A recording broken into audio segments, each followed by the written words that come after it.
Bismillahirrahmanirrahim. Assalamu alaikum dear student. This is Paradise College and welcome in class of Bio first year.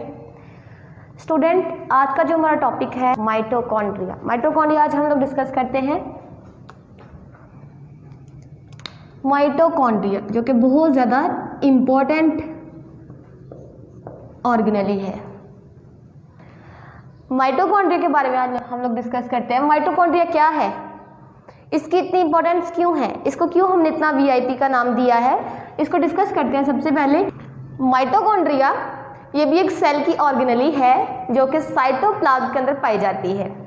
ठीक है, सबसे पहले इसको बायोब्लास्ट का नाम दिया गया।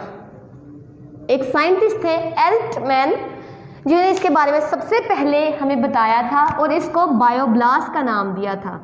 किसने बायोब्लास्ट का नाम दिया था? एल्टमैन एक साइंटिस्ट थे, उन्होंने हमें बताया कि सेल के अंदर कुछ बायोब्लास्ट स्ट्रक्चर्स पाई जाती हैं। बायोब्लास्ट किसे कहते हैं? Bio means life, blast mean initiate, किसी चीज का निकलना, स्टार्ट होना। तो इसको बायोब्लास्ट का क्यों नाम दिया गया, लाइफ इनिशिएट क्यों कहा गया?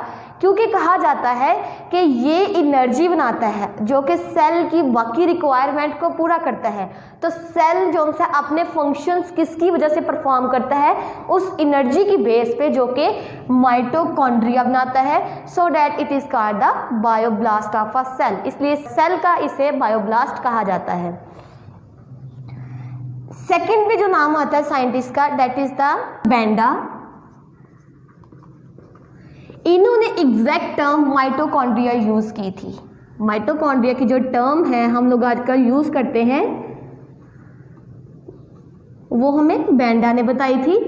अब हमने पीछे पढ़ी है जितनी भी ऑर्गेनेलीज को नाम दिए गए उनकी रीजन क्या थी। तो इन माइटोकॉन्ड्रियस ऑर्गेनेली को जो कि साइटोप्लाज्म के अंदर प्रेजेंट है उसको हमने माइटोकॉन्ड्रिया का क्यों नाम दिया? Mito and chondria. Mito mean vesicles and chondria means thread like. Benda ने जब इसके बारे में पढ़ा, स्टडी करने की कोशिश की, तो इसकी स्ट्रक्चर्स जो सी थी वो कोई वेसिकल्स की फॉर्म में भी थी और थ्रेड की फॉर्म में भी थी।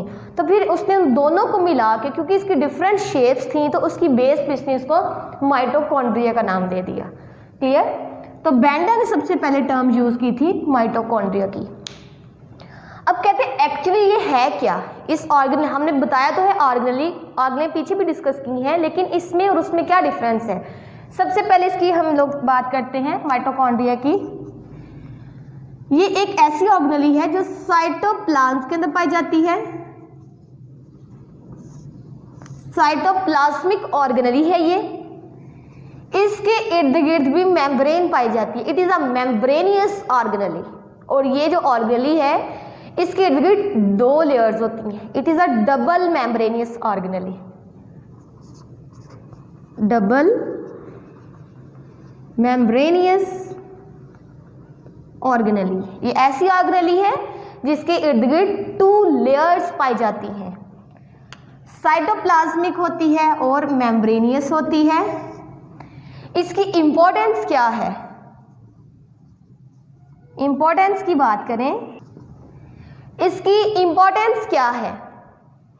कहा जाता है ये ऐसी ऑर्गेनली है जो जस्ट यूकैरियोटिक सेल के अंदर पाई जाती है, प्रेजेंट इन यूकैरियोटिक सेल।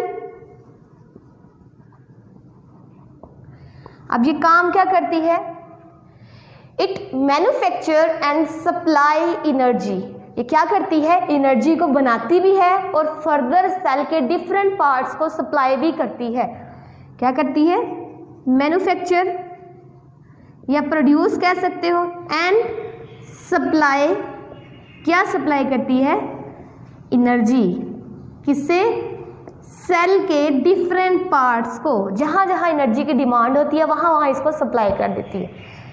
चूँकि ये एनर्जी बना भी रही है और सप्लाई भी कर रही है ये organelle, so this organelle is called the power house of a cell.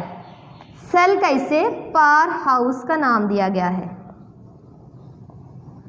Power house मतलब ऐसा हाउस जहाँ से एनर्जी रिलीज हो रही है, जहाँ से एनर्जी बना के दूसरे डिमांड पे उनको पहुंचाई जाती है।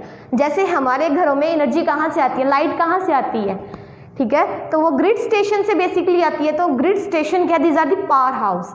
तो इसी तरह सेल को एनर्जी कहाँ से आ रही है, माइटोकॉन्ड्रिया से। तो हम लोग माइटोकॉन्ड्रिया को फिर इसको power house of a cell का नाम देते हैं। नेक्स्ट मूव करते हैं। नेक्स्ट इसके हम लोग स्ट्रक्चर की बात करते हैं, ये शेप की बात कर लेंगे, किस टाइप की शेप रिप्रेजेंट करते हैं। माइटोकॉन्ड्रिया की शेप की बात करें या स्ट्रक्चर की बात कर लें, कहते हैं इनका जो नंबर है और शेप है सेल के अंदर वो डिफरेंट हो सकती है। नंबर प्लस इनकी शेप्स, इनका जो नंबर है और शेप्स हैं वो डिफरेंट होती है। एग्जैक्ट हम लोग नहीं बता सकते कि ये सभी सेल के अंदर इतना है, डिफरेंट सेल में डिफरेंट होते हैं ये। शेप की बात करें तो हम लोग अगर कंपाउंड माइक्रोस्कोप के इसको नीचे देखें, कंपाउंड माइक्रोस्कोप से जब इसको देखा गया तो इनकी शेप्स कुछ वेजिकल्स की फॉर्म में थी, कि कुछ माइटोकॉन्ड्रिया किस फॉर्म में थे, वेजिकल्स की फॉर्म में। वेजिकल मतलब स्फेरिकल स्ट्रक्चर की तरह। कुछ थे रॉड लाइक, रॉड लाइक मतलब इस तरह, रॉड की तरह, ये vesicles these are rod like. और कुछ थे जो कि सिलेंड्रिकल फिलामेंट की फॉर्म में थे। फिलामेंट मतलब थ्रेड की तरह, बहुत ही ज्यादा पतले थे ये, इस तरह। तो इनकी जो शेप्स थी, स्ट्रक्चर्स थी, वो वेरी कर रही थी, डिफरेंट सेल टू सेल ये डिफरेंट थी। आगे इनके नंबर की बात करें, number of mitochondria in a cell, ये कितने होते हैं, नंबर ऑफ, कहते हैं इनका नंबर कुछ सेल के अंदर ज्यादा होता है और कुछ सेल के अंदर इनका नंबर बहुत कम भी होता है और ना होने के बराबर भी होता है। तो किन के अंदर ये ज्यादा या कम है, डिपेंड करता है इनका फिजियोलॉजिकल एक्टिविटी पे, depend on physiological activity.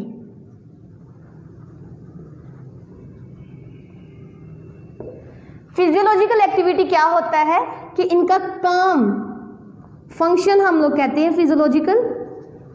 Physiology basically functions के बड़े में स्टडी करना होता है, ठीक है। तो फिजियोलॉजिकल एक्टिविटी के सेल कितना काम कर रहा है, किस टाइप का काम कर रहा है, तो उसके ऊपर ये डिपेंड करता है। अगर वो ज़्यादा काम कर रहा है तो उसको ज़्यादा एनर्जी चाहिए, मीन उसके अंदर ज़्यादा माइटोकॉन्ड्रिया होगा, देन उसके पास ज़्यादा एनर्जी आएगी। अगर वो सेल काम कम कर रहा है तो फिर क्या होगा, उन सेल के अंदर माइटोकॉन्ड्रिया का नंबर जो उनसे कम होगा। जैसे हम लोग एग्जाम्पल देते हैं, लाइक किसके अंदर ये ज़्यादा पाए जाते हैं, किन सेल्स के अंदर ये ज़्यादा पाए जाते हैं, लाइक मसल सेल्स। क्योंकि आप लोगों को पता है हमारे जो मसल सेल्स हैं वो कॉन्टिन्यूसली कॉन्ट्रैक्ट रिलैक्स करते रहते हैं ऑलमोस्ट, ठीक है। तो इनको ज़्यादा एनर्जी चाहिए होती है, नीड मोर एनर्जी, इनको ज़्यादा एनर्जी चाहिए। तो इसलिए इस एनर्जी के रिक्वायरमेंट को पूरा करने के लिए इनके अंदर माइटोकॉन्ड्रिया का नंबर भी ज़्यादा होता है। तो लार्ज किसके अंदर होगा, मसल सेल्स के अंदर। और किन के अंदर ना होने के बराबर ये पाए जाते हैं, लेस किन के अंदर होते हैं, like in the air lobes. Air lobes क्या होते हैं, हमारे जो कान का नीचे वाला पार्ट होता है, बिल्कुल ही छोटा सा, ठीक है। तो वो कोई भी काम नहीं कर रहा होता, उसकी इतनी एक्टिविटी नहीं होती, तो इसलिए कहा जाता है कि इनके अंदर ऑलमोस्ट माइटोकॉन्ड्रिया का नंबर ऑलमोस्ट एब्सेंट ही कह सकते हो, because these air lobes are non functional. इसके अलावा जो हमारे नेल्स के सेल हैं इनके अंदर भी माइटोकॉन्ड्रिया का नंबर नहीं होता, ठीक है। तो इसलिए हम लोग कहते हैं कि डिपेंड करता है इनकी फिजियोलॉजिकल एक्टिविटी पे, सेल की फिजियोलॉजिकल एक्टिविटी पे, वो सेल काम कितना कर रहा है, तो उस पे डिपेंड करता है कि उसके अंदर माइटोकॉन्ड्रिया का नंबर कितना होता है। तो ये शेप टू शेप इसकी वेरी करती है। इसके अलावा फंक्शन इनका जो सा है एनर्जी प्रोड्यूस करना है। नेक्स्ट जो है, हमने फर्दर इसको स्टडी करने के लिए इलेक्ट्रॉन माइक्रोस्कोप का भी यूज़ किया। अंडर इलेक्ट्रॉन माइक्रोस्कोप हमने इसकी मॉर्फोलॉजी को स्टडी किया जो कि बहुत ज़्यादा कॉम्प्लेक्स थी। तो कॉम्प्लेक्स मॉर्फोलॉजी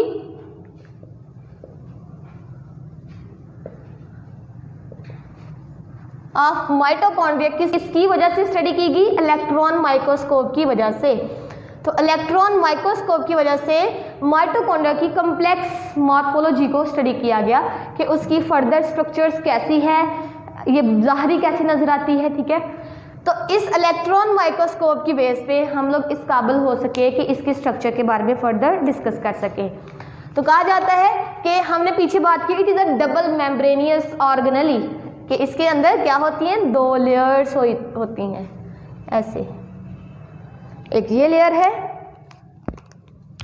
दूसरी ये लेयर। अभी मैंने सिंपल इसकी डायग्राम आपको समझाने के लिए बताई है।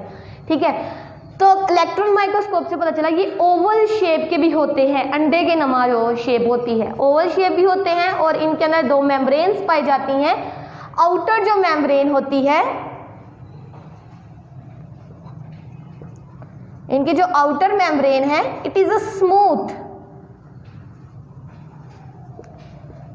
होती है आउटर मेम्ब्रेन। ये देखिए ऊपर वाली मेम्ब्रेन जो सी है बिल्कुल ही स्मूथ है, कहीं पे भी कोई आगे पीछे ये मेम्ब्रेन मूव नहीं की हुई, सीधी जा रही है, देखिए स्ट्रेट, कहीं पे भी कोई भी घड़ा वगैरह नहीं है। तो it is a smooth membrane. जबकि जो नीचे वाली मेम्ब्रेन होती है, इनर लेयर, इनर मेम्ब्रेन कह लें, and it is the outer membrane.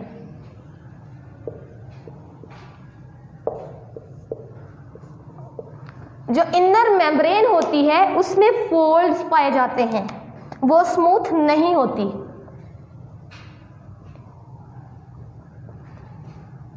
दो मेम्ब्रेन्स है, एक आउटर है और एक इनर है।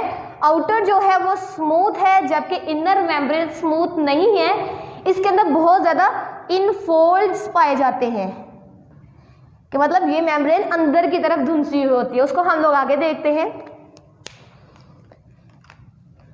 अब देखिए इन दोनों मेम्ब्रेन्स के दरमियान में क्या है? डिस्टेंस है, that is called inter membranosus space.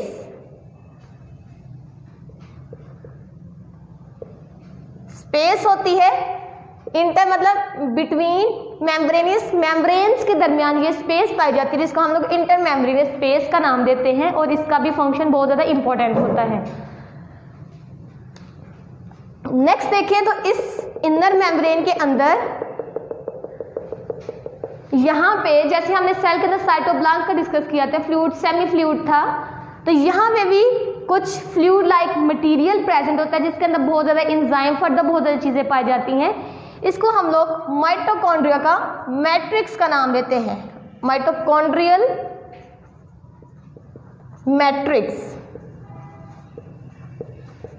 ठीक है, मैट्रिक्स रिजेंबल कर ले साइटोप्लाज्म की तरह। तो माइटोकॉन्ड्रिया का जो मैट्रिक्स है, it is like a cytoplasm, जिसके अंदर बहुत ज्यादा material, products, enzymes, organic and inorganic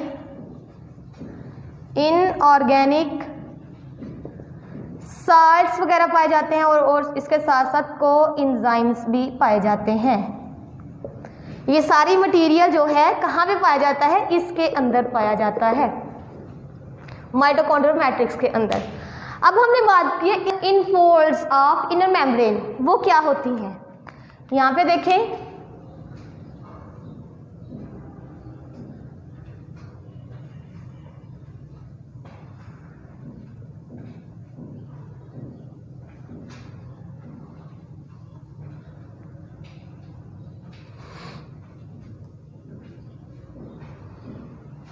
इस तरह की कुछ स्ट्रक्चर होती है। देखें ये मेम्ब्रेन जो सी है इनसाइड फोल्ड कर गई हुई है, ठीक है, इनर साइड की तरफ सेल के माइटोकॉन्ड्रिया का जो इनर मैट्रिक्स है, ये मैट्रिक्स है ना, इसके अंदर की तरफ ये इनर मेम्ब्रेन फोल्डेड हो गई है।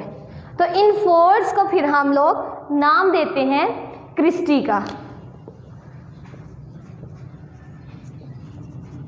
क्रिस्टी क्या है कि इनर मेम्ब्रेन की इनफोल्ड्स हैं, इनफोल्डिंग ऑफ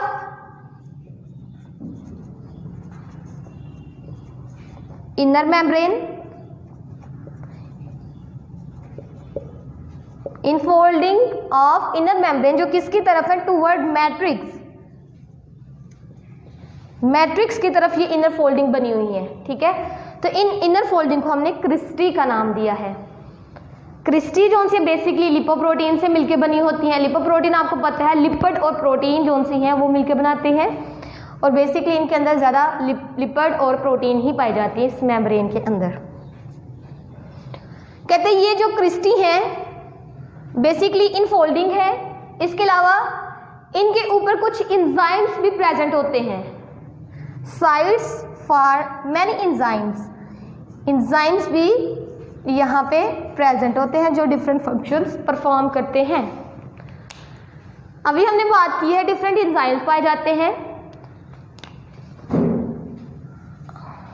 इसी के बारे में हमने बात की। इनर फोल्डिंग होती है इनर मेम्ब्रेन की, इसके अलावा यहाँ पे एंजाइम्स भी पाए जाते हैं। अब यहाँ पे एक टर्म है आपकी बुक पे F1 पार्टिकल्स।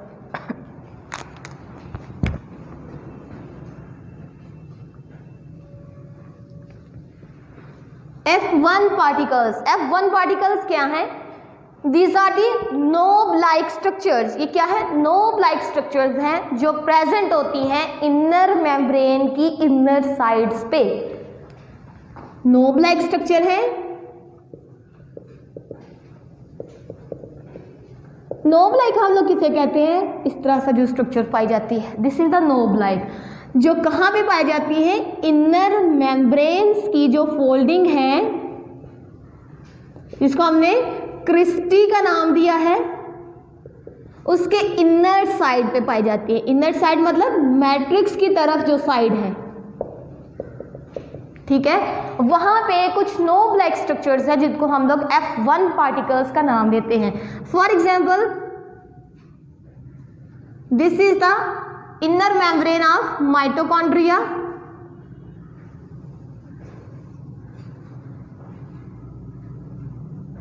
यहां में कुछ नोब लाइक स्ट्रक्चर्स पाई गई हैं। These structures are called F1 particle.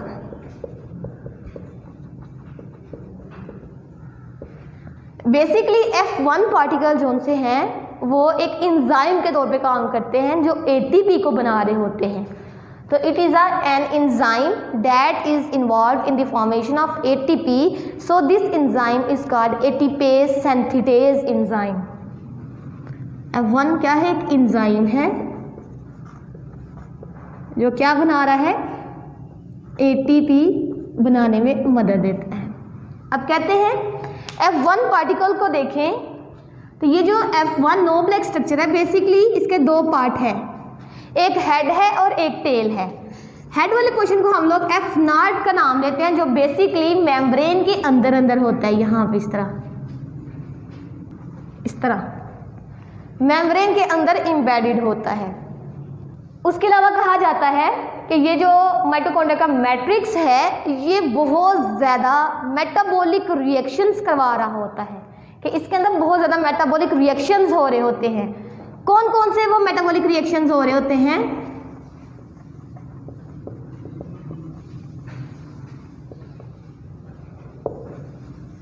Metabolic reactions कहाँ पे हो रहे होते हैं?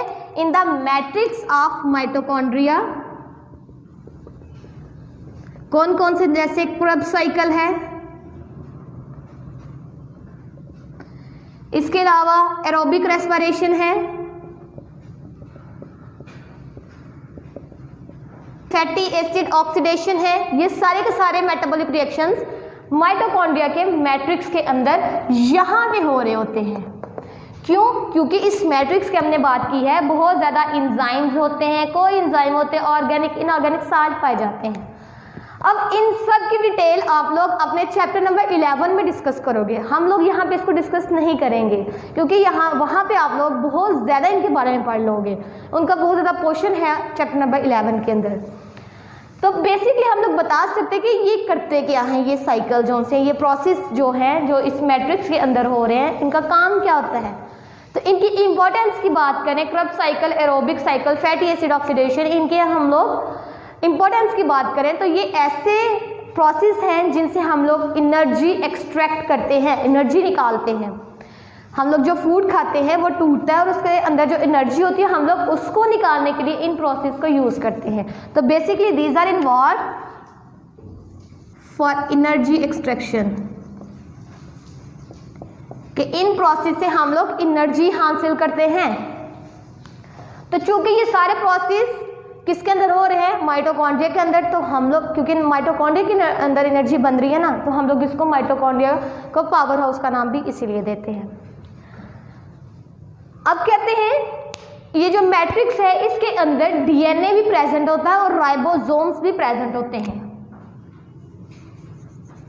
DNA and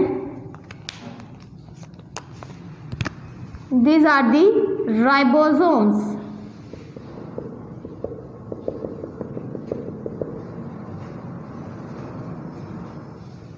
Ribosomes and it is a DNA.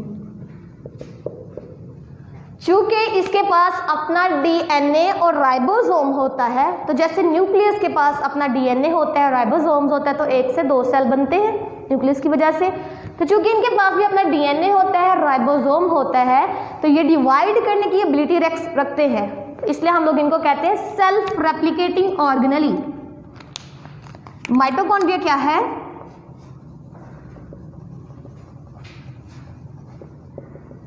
It is a self replicating organelle.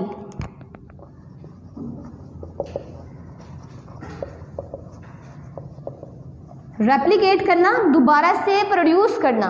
ये अगर इसका पार्ट थोड़ा सा ख़राब हो जाए, टूट जाए, तो ये दोबारा से उस पार्ट को रीन्यू कर सकते हैं। क्यों? क्योंकि इनके पास अपना डीएनए और साथ में राइबोसोम्स होते हैं। और आपको पता है डीएनए जो सा इंफॉर्मेशन देता है और राइबोसोम आगे फर्दर उस इंफॉर्मेशन पे अमल करके प्रोटीन्स वगैरह बनाती हैं। जब इनके पास अपनी प्रोटीन है तो मतलब ये अपना खुद ब खुद फंक्शन परफॉर्म कर सकते हैं।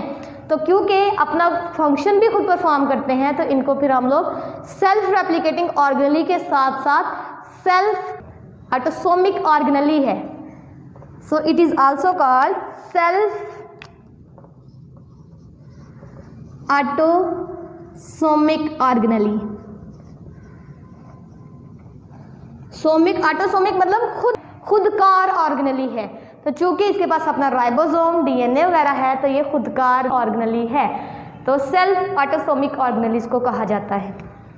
नेक्स्ट इसके फंक्शन की बात करें तो कहा जाता है, जैसे हमने पीछे जिक्र किया है, इसके अंदर बहुत ज़्यादा मेटाबॉलिक रिएक्शन और होते हैं। तो it is a site of many metabolic process.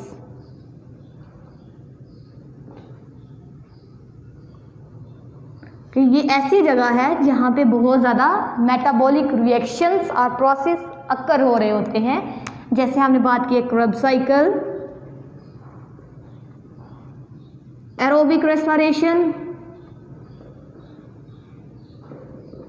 Fatty acid oxidation, ये सारे के सारे कहाँ पे हो रहे थे? विद इन द माइटोकॉन्ड्रिया, क्योंकि उनके पास एंजाइम्स होते हैं जो ये सारे रिएक्शंस कैरी आउट करवा सकते हैं। तो कहते हैं ये सारे के सारे जो मेटाबॉलिक प्रोसेस हैं वो कहाँ पे हो रहते हैं? माइटोकॉन्ड्रिया के मैट्रिक्स के अंदर। So it provides site for many metabolic reactions. और इनके रिजल्ट में भी क्या होता है? एनर्जी को एक्सट्रैक्ट किया जाता है from food molecules. Energy extract की जाती है, निकाली जाती है। किस फॉर्म में? In the form of ATP. ATP क्या है? It is a primary source या एनर्जी सोर्स है, एनर्जी का एक सोर्स है जो हमें ऑन डिमांड एनर्जी प्रोवाइड करता है। जब भी सेल को जरूरत होती है ये एटीपी टूट जाता है और इससे टूटने की वजह से इसके जो बॉन्ड होते हैं वो टूटते हैं और उनमें से एनर्जी निकलती है। ठीक है, इस एनर्जी को यूज कर लेता है फॉर डिफरेंट पर्पस के लिए। तो कहते हैं ऑन डिमांड ये टूटता है और इससे एनर्जी लेके हम लोग सेल जो है हमारा डिफरेंट फंक्शंस परफॉर्म करता है। इसके बारे में फर्दर कहा जाता है कि ये एटीपी की फॉर्म में ही क्यों बनी है। एनर्जी जो सी एटीपी की फॉर्म में क्यों सेल के अंदर स्टोर होती है, क्यों इस फॉर्म में होती है? क्योंकि हमने बात की थी फूड जो सा होता है वो एक स्टेबल फॉर्म में होता है, जिसको तोड़ने में बहुत टाइम लगता है। जब तक उसने टूटना है, अगर सेल को उससे पहले एनर्जी की ज़रूरत है तो फिर वो कहाँ से लेगा। तो इसलिए एनर्जी को एटीपी की फॉर्म में स्टोर कर दिया जाता है सेल के अंदर। क्लियर। तो एटीपी क्या है? Adenosine triphosphate. Adenosine triphosphate. Adenosine nitrogenous base है, उसके साथ ट्राइमीन 3 फॉस्फेट के ग्रुप मिलते हैं और एक स्ट्रक्चर बनाते हैं एटीपी की। ठीक है, तो ये कौन सी है? एनर्जी प्रोवाइड करता है on demand, adenosine triphosphate. Next कौन सा हमने भी बात की है कि ये पावर हाउस है, that is the second function of this organelle, जो कि बहुत ज़्यादा इंपॉर्टेंट है। पावर हाउस ऑफ सेल इसको कहा जाता है, चूंकि यहाँ पे डायरेक्ट एनर्जी प्रोड्यूस की जाती है, एटीपी की फॉर्म में प्रोड्यूस की जाती है, आगे फर्दर सप्लाई भी की जाती है, so that it is called power house of a cell.